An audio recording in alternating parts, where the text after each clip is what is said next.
Qala tadabburul ayatil maqru'ati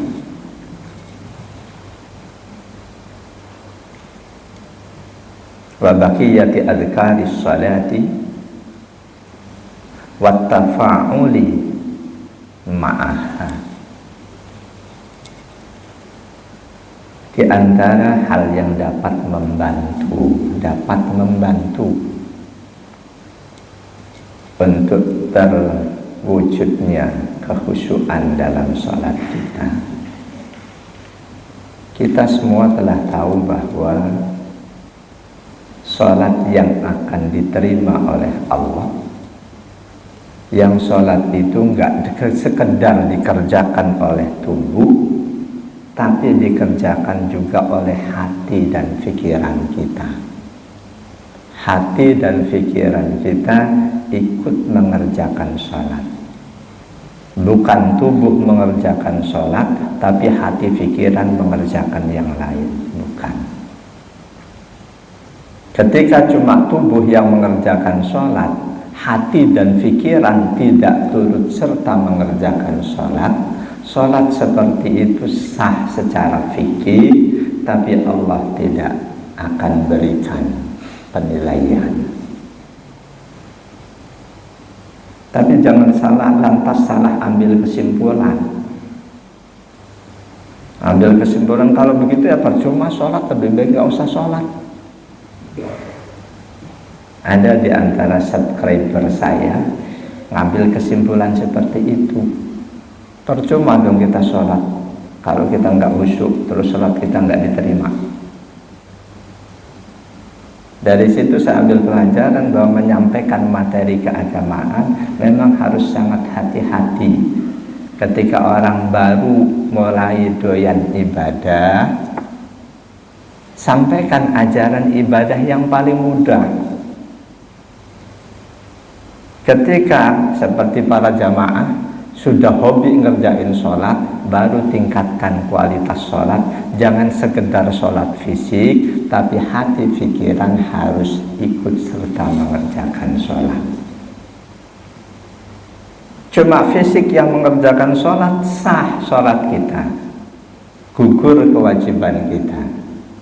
Tapi kita sudah tahu dalam banyak hadis sahih bahwa yang akan diterima, yang akan diberi balasan oleh Allah, sholat yang dikerjakan lahir batin, nggak cuma fisik tapi hati dan pikiran ikut turut serta mengerjakannya. Jemaah dan Allah wa iyyakum ajmain. Di antara hal yang dapat membantu untuk kita lebih mudah mempraktekkan khusyuk sholat adalah memikirkan, merenungkan ayat-ayat yang kita baca, juga bacaan-bacaan yang lainnya, zikir, doa dalam sholat, serta wattafa'uli ma'aha. Kita interaksi dengan bacaan kita. Jamaah dan Allah wa iyyakum ajmain. Salah satu tujuan diturunkannya Al-Quran adalah untuk dipelajari. Bukan satu-satunya tujuan, salah satu tujuan diturunkannya Al-Quran untuk dipelajari. Nah itu siapapun kita yang membaca Quran, kita iringi dengan menghayati kandungan maknanya, otomatis dua tujuan kita laksanakan. Quran diturunkan untuk dibaca, kita baca, untuk dipelajari, kita pelajari. Masih ada tujuan-tujuan lain diturunkannya Al-Quran. Jamaah dan Allah wa iyyakum ajmain. Bahwa di antara tujuan Al-Quran untuk dipelajari surah Shad ayat 29. A'udzubillahi minasyaitonirrajim. Kitabun anzalnahu ilaika mubarakun liyadabbaru ayatihi waliyatadzakkara ulul albab. Kitabun khabar, Ai hada kitabun. Inilah kitab yang diturunkan, anzalnahu, aku turunkan dia, ilaika, kepadamu wahai Rasulullah. Quran diturunkan kepada Rasul. Ketika selanjutnya Rasul membaca ayat-ayat Quran, itu kalamullah atau kalam Rasul. Jangan seperti yang di Indramayu, dia ambil kesimpulan Quran itu kalam Muhammad, bukan kalam Allah. Sama halnya ketika kita mendapat pesan dari orang yang kita muliakan, kalimatnya begini, lalu kalimat itu kita ciplak, kita sampaikan ke orang lain, itu kalam kita atau kalam orang yang kita muliakan? Tentu kalam orang yang kita muliakan. Ketika Rasul membacakan ayat-ayat Quran, itu kalamullah yang dibacakan oleh Rasul. Walaupun hakikatnya kalamullah itu dengan bahasa atau tidak, kita meyakini kalam Allah itu bukan berupa bahasa dan lain sebagainya.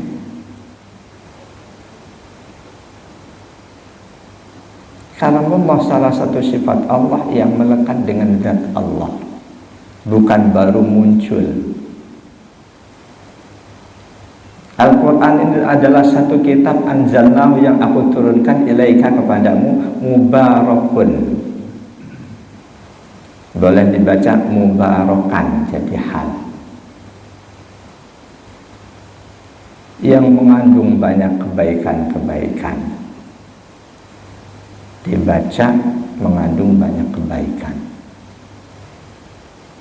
Lalu liyatadabbaru, ini ada beberapa bacaan yang dua-duanya semuanya boleh, karena bacaan itu warid dari Rasul. Liyatadabbaru, asal usulnya litatadabbaru, double tak, tapi selanjutnya taknya dibuang satu supaya lebih enteng, takhfifan. Bacaan itu bacaan versinya Asim, salah seorang ulama qiraat. Dari 7 qiraat, satu diantaranya Asim.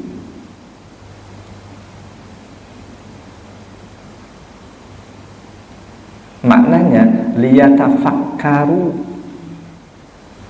supaya kamu pikirkan. Liyatadabbaru, liyatafakkaru, supaya kamu pikirkan ayat-ayatnya. Bacaan yang lain liyadabbaru, liyadabbaru, nggak pakai tak. Itu bacaan mayoritas. Liyatadabbaru, liyadabbaru, semua itu boleh. Waliyatadakkaru, dan agar kamu ambil sebagai nasihat, agar diambil, dijadikan sebagai nasihat oleh ulul albab, orang-orang yang memiliki hati nurani, akal pikiran. Jamaah dan Allah yakum ajma'in. Ayat ini mengandung dalil bahwa Allah Subhanahu wa ta'ala menurunkan Quran untuk dipelajari, untuk difikirkan kandungan maknanya, bukan semata-mata hanya untuk dibaca tanpa dihayati, tanpa difikirkan, bukan. Waliyatadzakkara ulul albab, dan juga agar dijadikan pelajaran. Mempelajari yang pertama tadi, memikirkan ayat Quran, siapapun bisa, tapi menjadikannya sebagai nasihat, menjadikan Al-Quran sebagai nasihat, cuma bisa dilakukan oleh ulul albab, orang yang mengikuti hati dan pikiran. Orang-orang yang mengikuti hawa nafsu tidak akan mau menjadikan Al-Quran sebagai nasihat. Orang yang mengikuti hawa nafsu tidak akan mau menjadikan Al-Quran sebagai penasihatnya, karena dia ikut hawa nafsu sebagai pejabat pengen korupsi. Quran mengharamkan mengambil hak orang lain. Karena dia mengikuti hawa nafsu sebagai mubalik, dia demen banget mencaci maki pihak lain. Quran mengharamkan mencaci maki pihak lain. Karena dia mengikuti hawa nafsu, Quran menentukan warisan laki perempuan 2:1. Dia nggak mau pakai ayat Quran sebagai nasihat, maunya warisan sama. Karena mengikuti hawa nafsu, Quran membolehkan laki-laki suami punya istri lebih dari satu. Dia nggak mau menjadikan Quran sebagai penasihat karena Quran membolehkan. Jadi yang akan mau menjadikan Al-Quran sebagai nasihat waliyatadzakkara itu cuma ulul albab, ashabul uqul as-salimah, maknanya orang yang memiliki akal pikiran yang bersih dari keterkungkungan oleh hawa nafsu. Jemaah radhiyallahu iyyakum ajma'in. Siapapun yang mempelajari Al-Quran lalu menjadikan dia sebagai nasihat, dengan sendirinya ilmunya akan semakin luas, Islam imannya akan semakin mantap, pemahamannya akan semakin mendalam, makin menancap tajam, akhlaknya akan semakin indah. Jadi siapapun yang selalu mempelajari dan lalu menjadikan Quran sebagai penasihatnya, ilmunya akan semakin luas, Islamnya, imannya akan semakin mantap, pemahamannya akan semakin luas, dan selanjutnya akhlaknya pasti akan semakin indah. Kecuali orang yang mempelajari Al-Quran itu tapi dia memperturutkan hawa nafsu. Dia pelajari Quran tapi harus sejalan dengan hawa nafsunya. Ketika nggak sejalan, dia cari tafsirnya gimana supaya sejalan dengan hawa nafsu. Merubah ayat Quran nggak mungkin, Allah jaga. Tapi mengganti tafsirnya itu yang sangat mungkin. Dan itu kalau kita mengkaji tafsir harus hati-hati. Mengkaji tafsir harus hati-hati. Utamakan tafsir bil maksur, tafsir yang dirujukkan ayat dengan ayat yang lain, atau ayat dirujukkan kepada hadis sahih, minimal hadis hasan, atau hadis atau tafsir yang dirujukkan ke pandangan para sahabat utama, yaitu tafsir bil maksur, utamakan.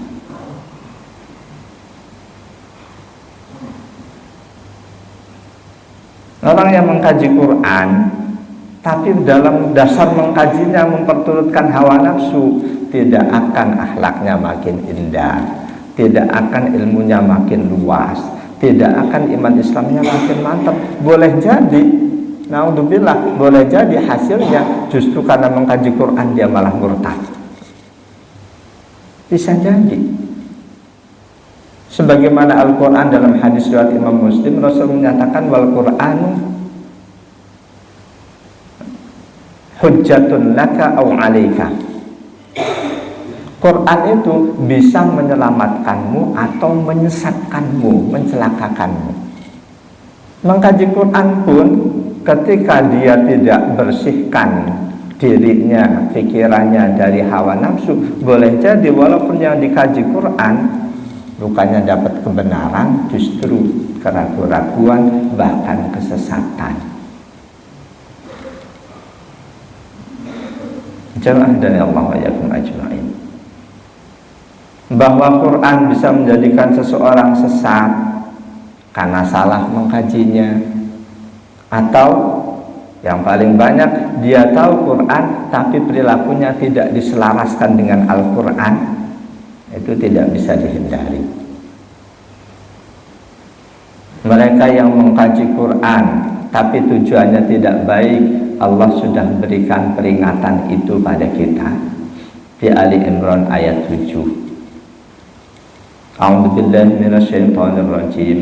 Di situ ada ayat fa'ammal ladzina fi qulubihim zaygun fayattabi'una ma tashabaha minhu ibtigha'al fitnati wa ibtigha'a ta'wili. Ayat Quran, di ayat itu Allah beritahukan ada dua jenis. Ada ayat mutasyabihat, ada ayat muhkamat. Ayat-ayat yang untuk kita kaji, kita pelajari ayat muhkamat. Ayat mutasyabihat nggak bisa kita kaji.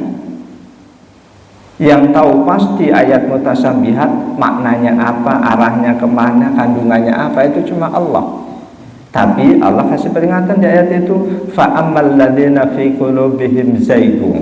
Adapun orang-orang yang dalam hatinya ada bibit kesesatan, zaygun, ada bibit kesesatan, fayattabi'una ma tashabaha minhu. Dia lebih suka mengotak-atik ayat mutasyabihat dibanding ayat muhkamat. Lebih suka mengotak-atik ayat mutasyabihat dibanding ayat muhkamat. Tujuannya apa? Ibtigha'al fitnati, untuk mencari-cari sumber fitnah yang akan dia sebarluaskan. Wabtigha'a ta'wili, dia cari-cari takwil ayat mutasyabihat itu. Allah tegaskan wa ma ya'lamu ta'wilahu illallah. Nggak ada yang tahu tafsir takwil ayat mutasyabihat kecuali Allah. Walaupun selanjutnya kalau kita masuk ke ulumul Quran yang masuk kategori ayat mutasyabihat apa saja, huruf-huruf di awal surah itu iya, alif lam mim dan lain sebagainya, kaf ha ya ain shad nun, shod, alif, lam, ra. Itu ulama sepakat itu ayat mutasyabihat. Apakah cuma itu? Nah, kesananya itu yang ada banyak perbedaan pendapat. Ada yang menilai ayat-ayat sifatul khabariyah, sifat-sifat Allah itu termasuk ayat mutasyabihat, nggak usah ditafsirkan. Allah maha mendengar, maha melihat, itu ada yang menyatakan itu bagian dari mutasyabihat.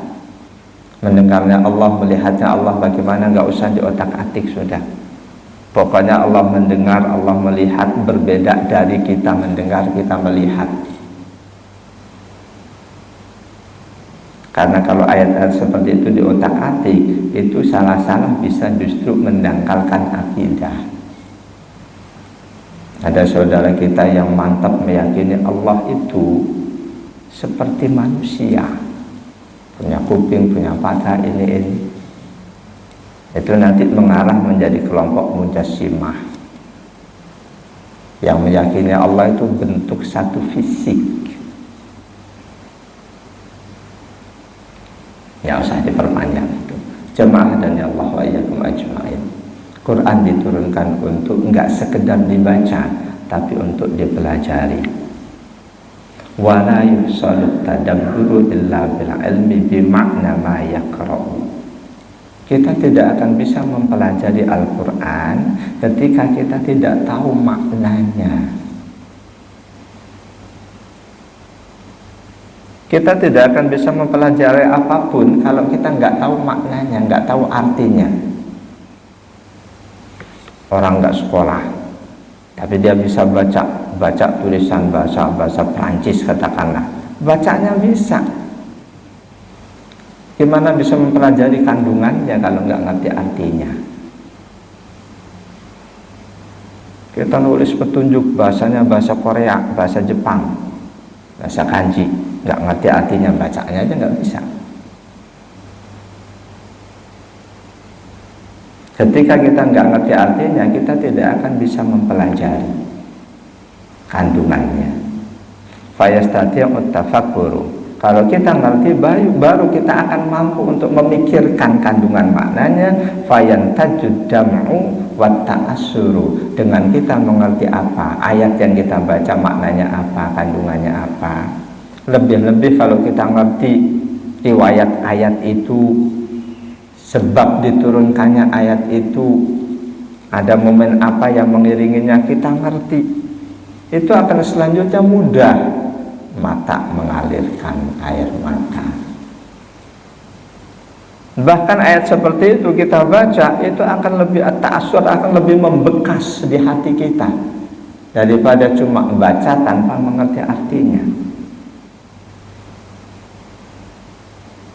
Ketika kita nggak ngerti artinya, selanjutnya kita membaca ayat-ayat Quran, sikap kita menjadi sikap orang yang masa bodoh, menjadi sikap seperti orang yang tuli dan bisu. Ini harus kita waspadai. Ada celaan dari Allah untuk mereka yang menyikapi Quran seperti sikap orang yang tuli dan bisu. Ada celaan dari Allah untuk orang-orang yang menyikapi Quran seperti sikapnya orang-orang yang buta, tuli dan bisu. Di surah Al-Furqan ayat 73. Ini ayat tentang ibadur rahman, hamba-hamba Allah yang maha rahman. Tapi di situ mengandung makna bahwa mereka yang tidak seperti itu mereka orang yang tuli dan bisu, buta. Walladzina idza dzukkiru biayati rabbihim lam yakhirru 'alaiha summan wa umyana. Ibadur Rahman itu adalah orang-orang yang ketika disebut ayat-ayat Quran, dibacakan ayat-ayat Quran, sikap mereka tidak seperti sikap orang yang bisu dan buta.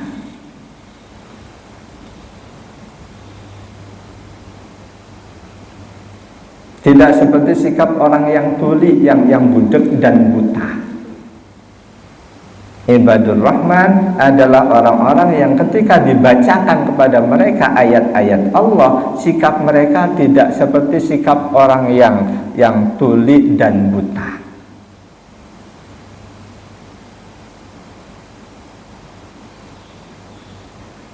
Jadi ayat ini diturunkan sebagai celaan untuk orang-orang yang menyikapi ayat Quran dengan sikap seperti orang yang tuli dan buta. Baca-baca aja seolah-olah nggak dengar kandungan maknanya apa. Sebaliknya hamba Allah yang maha rahman, mereka setiap kali mendengar Quran, membaca Quran, sikap mereka benar-benar seperti orang yang melihat kejadian ayat itu turun, mendengar betul kandungan maknanya apa.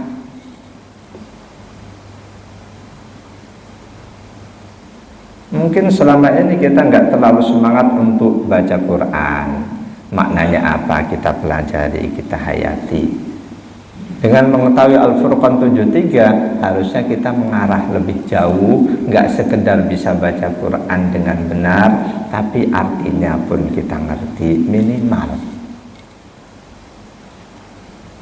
Setelah artinya ngerti, selanjutnya kita pelajari ayat-ayat yang mengandung sebab turun. Sebab turunnya apa sih? Kita lebih bisa menghayati lagi. Jamaah dan Allah wa iyyakum ajma'in. Wa huna yatabayyanu ahammiyatal i'tina'i bit tafsir. Dari sinilah kita bisa memahami betapa pentingnya tafsir Quran. Tafsir lebih dari sekedar terjemah. Tafsir terjemah beda jauh. Terjemah cuma alih bahasa.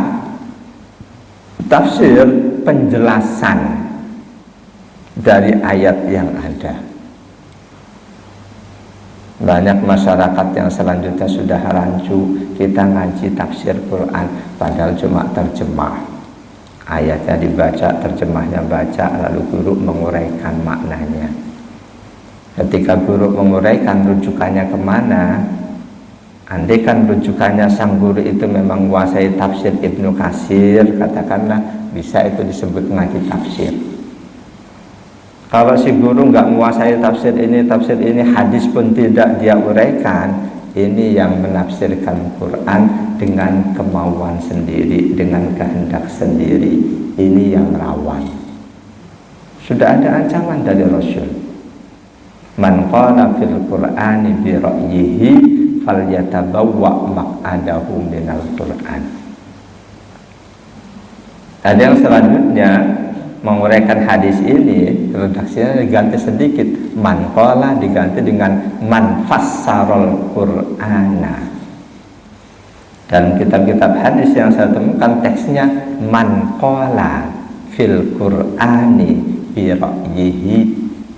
Barang siapa yang bicara Quran dengan pandangannya sendiri, artinya tidak merujuk kepada Nabi, para sahabat.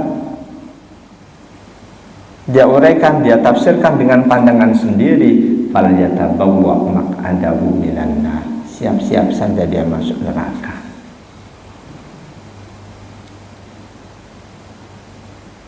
Jadi tafsir diperlukan, hadis diperlukan, itu untuk mengolah dalil, mengolah ayat, selanjutnya bisa disimpulkan. Meskipun demikian, tidak ada ulama yang berpandangan bahwa mengkaji tafsir fardu ain, mengkaji mustalahul hadis fardu ain. Nggak ada yang menyimpulkan seperti itu. Yang fardu ain mengkaji akidah Islam, syariat Islam, akhlak Islam, itu yang fardu ain. Kita kaji tafsir hadis dan lain sebagainya sebagai alat bantu untuk bisa memahami akidah, syariah, dan akhlak.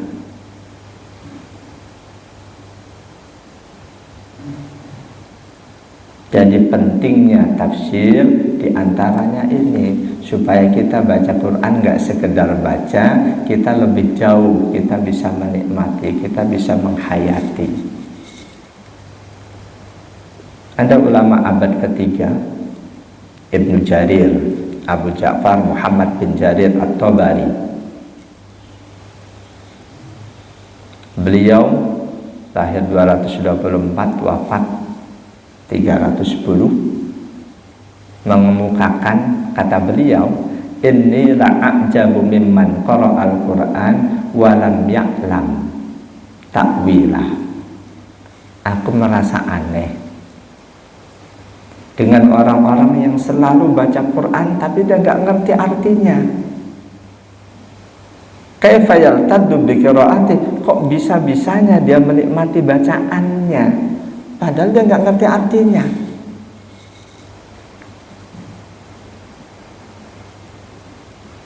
Kalau niat menyalahkan beliau, bisa saja saya salahkan beliau. Beliau seolah menyamakan Quran dengan bahasa-bahasa yang lain. Bahwa banyak umat Islam yang menikmati baca Quran walaupun nggak ngerti artinya, karena Quran wahyu Allah. Baca nggak ngerti artinya itu sudah nikmat, apalagi kalau ngerti artinya akan lebih nikmat lagi. Tapi bahasa-bahasa yang lain, bahasa Inggris, bahasa Perancis, bahasa apapun, kita nggak ngerti artinya, kita baca, nggak ada kenikmatannya. Jadi ungkapan beliau, aku merasa heran dengan orang yang rutin baca Quran nggak ngerti artinya, kok bisa-bisanya dia merasa nikmat. Kita merasa nikmat baca Quran dalam kondisi nggak ngerti artinya karena kita yakin baca Quran 1 huruf 10 pahala. Karena yakin dapat pahala, kita nikmat.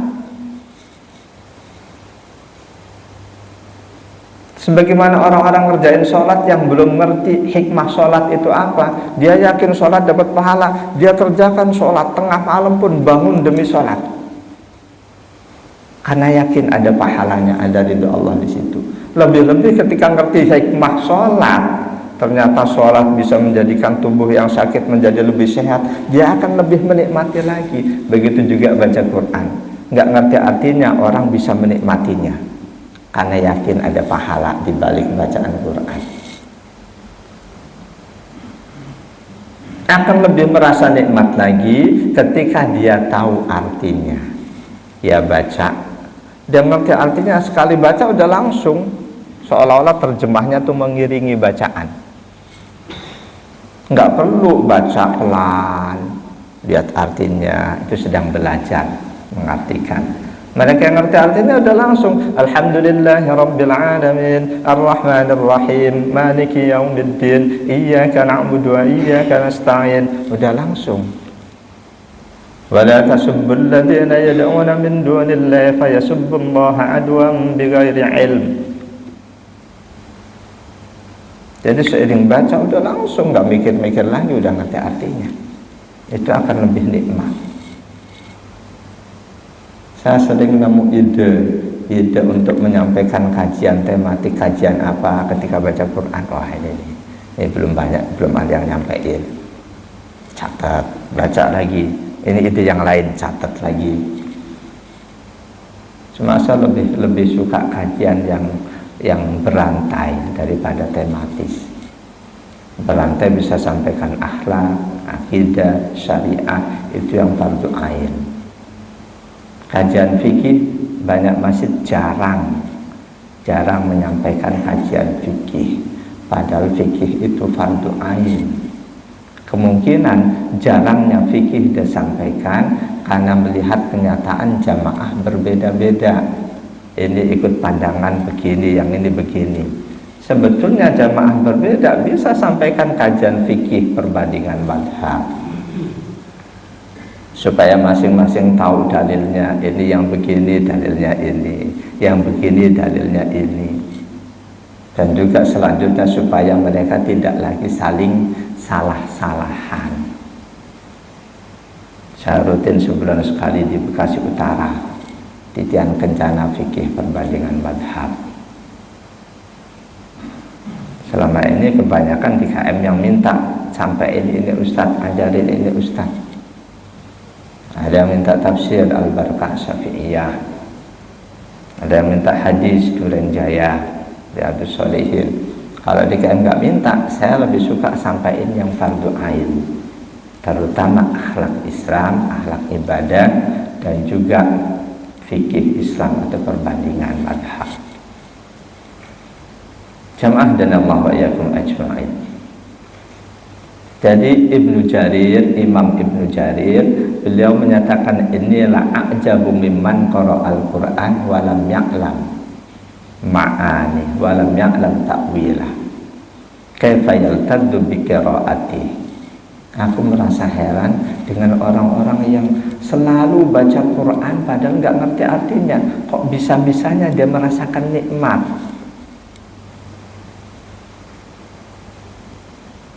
Kita pahami ucapan beliau ini, beliau melihat dari sisi makna.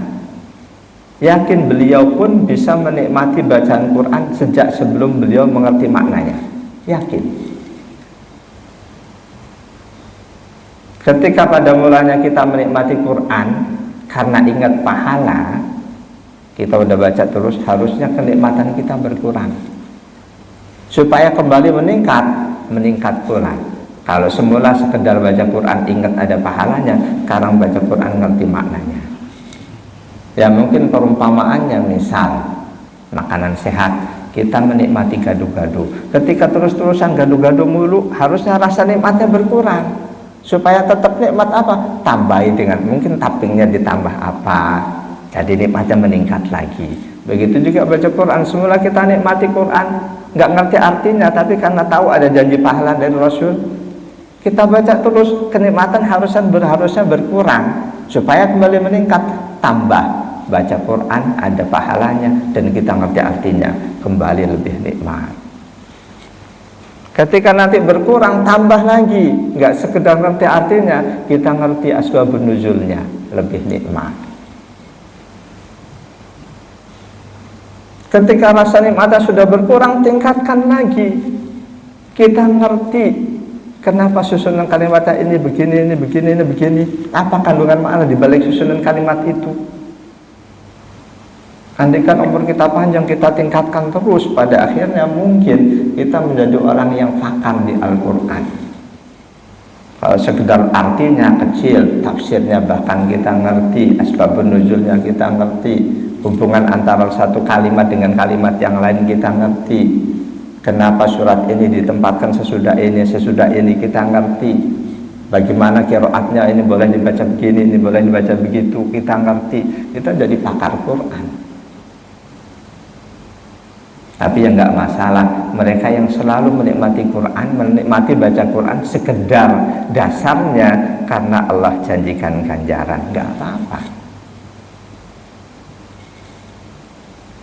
Jamaah dari Allah yakum ajma'in. Walidzalika faminal muhibbi lil qari'il Qur'an ayyandura fi tafsirin walau muhtasarin ma'at tilawati. Kata penulis kitab ini, karena itulah buat mereka yang demen baca Quran, buat mereka yang demen baca Quran, di antara hal yang penting mereka perbuat adalah lihat tafsir Quran. Meskipun tafsir yang paling simpel, meskipun ringkasan dari tafsir yang besar. Beliau contohkan kitab Jubdatut Tafsir. Ini ringkasan dari tafsir Asy-Syaukani. Tafsirnya besar, Asy-Syaukani atau Bari gede. Ibnu Katsir cuma 4 jilid, tidak terlalu besar. Termasuk tafsir yang simpel yang di pesantren itu diajarin tafsirul Jalalain, itu sangat simpel, perlu dirujuk juga. Ya, kalau ngajarin tafsir Ibnu Katsir pasti saya ringkas sendiri. Walaupun ada sudah kitab Mukhtasar Ibnu Katsir, ringkasan Ibnu Katsir. Karena yang meringkas itu orang Timur Tengah, beda kebutuhannya dengan orang Indonesia. Saya ringkas sesuai dengan kebutuhan jamaah. Jamaah dan Allah yakum ajma'in. Nah, di antara selanjutnya, di antara yang dapat membantu kekhusyuan adalah tardidul ayat, mengulang-ulang ayat.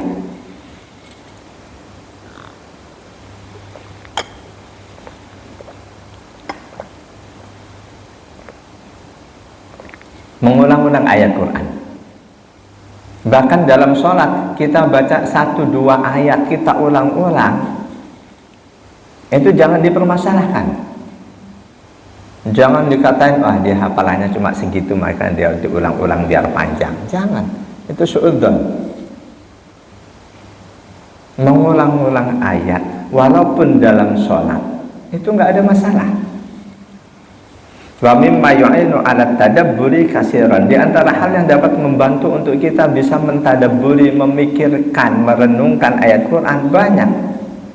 Di antaranya tardidul ayati, mengulang-ulang bacaan ayat kita. Kadang kita mendapati imam dia baca surat ini, sampai di ayat ini dia ulang 2-3 kali. Itu nggak ada masalah. Li'annahu yu'inu 'ala tafakkuri. Mengulang-ulang ayat itu dapat membantu untuk pikiran kita lebih fokus menghayati ayat itu. Wa mu'awadatun nadari fil makna, untuk membiasakan diri mengulang-ulang melihat maknanya. Bahkan Nabi sallallahu alaihi wasallam yaf'alu dzalik, dan Nabi sallallahu alaihi wasallam melakukan hal itu.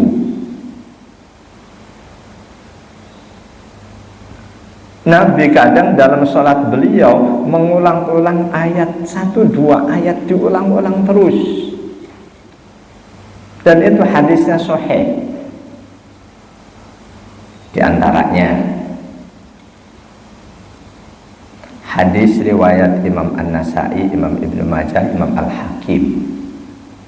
Redaksi Imam Ibnu Majah ini yang saya ambil. Penulis kitab ini mencantumkan hadis ini riwayat Ibnu Huzaimah dan Imam Ahmad. Tapi saya cari di kitab Ibnu Huzaimah, kitab Musnad Ahmad, saya nggak temukan. Yang saya temukan hadis ini diriwayatkan oleh Imam An-Nasa'i, Ibnu Majah dan Imam Al-Hakim. An Jasrata binti Dujajah qalat, dari Jasrah binti Dujajah, beliau berkata, sami'tu Aba Dzarrin yaqul, aku mendengar sahabat Nabi Abu Dzar radhiyallahu an berkata, qaman Nabi sallallahu alaihi wasallam bi ayatin hatta asbaha. Pernah Rasul mengerjakan sholat malam, beliau membaca cuma satu ayat saja. Beliau baca cuma satu ayat, diulang-ulang terus sampai datang dekat subuh. Ini hadisnya sahih. Nabi pernah sholat qiyamul lail, sholat malam, cuma satu ayat diulang-ulang. Kenapa sahabat Abu Dzar tahu? Bukan Rasul mengatakan pada beliau, tapi saat itu sahabat Abu Dzar mendengar langsung.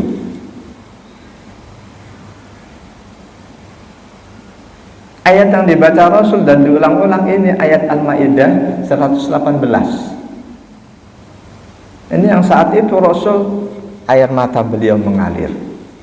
In tu'adzibhum fa innahum ibaduk wa in taghfir lahum fa innaka antal azizul hakim.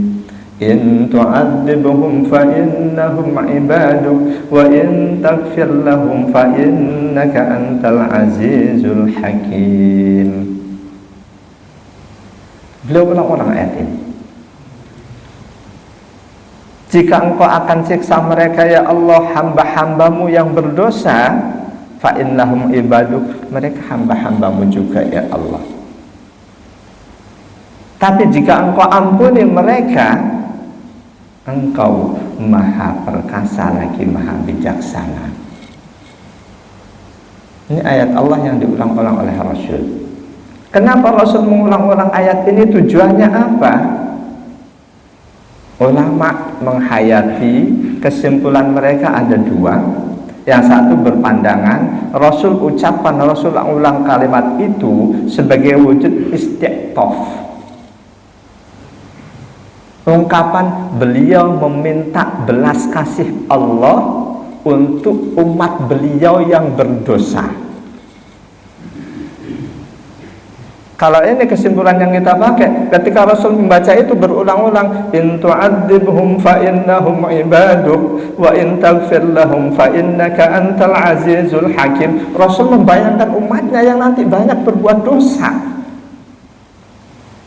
Jika engkau siksa mereka ya Allah, mereka hambamu juga, terserah engkau. Tapi jika engkau ampuni mereka, engkau maha perkasa lagi maha bijaksana.